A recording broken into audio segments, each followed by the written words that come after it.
Dear Nat TV, itago yun na lang ako sa pangalan na Nika.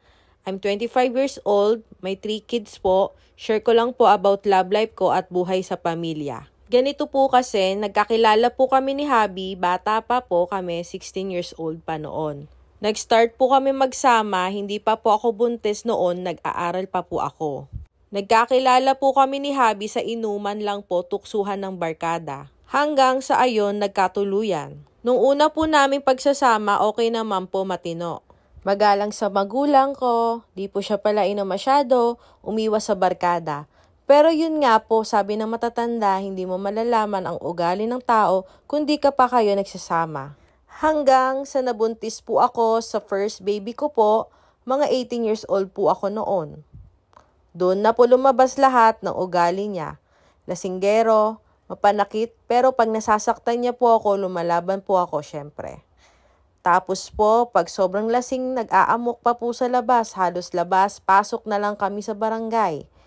Pero di ko pa din po iniwan. Sabi ko sa sarili ko, baka may pag-asa pa na magbago. Hanggang sa naging 2 po anak namin, ganun pa din po, hindi pa din po nagbabago. Pero thankful pa din ako kasi nung lumabas ang nag-iisa naming anak na lalaki, nakikita ko po na paunti-unti po siyang nagbabago.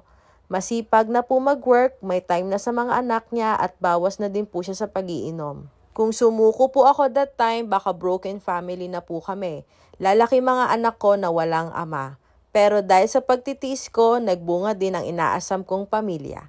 Thanks God pa din, hindi niya pa din kami pinabayaan. Kaya lesson learned po, hindi porket stress na sa asawa, sukuan na agad. Minsan po, may time siguro na di nyo alam may problem mga jusawa nyo or kulang lang sa lambing.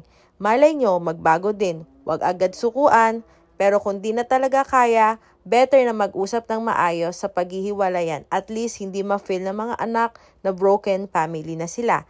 Thank you po.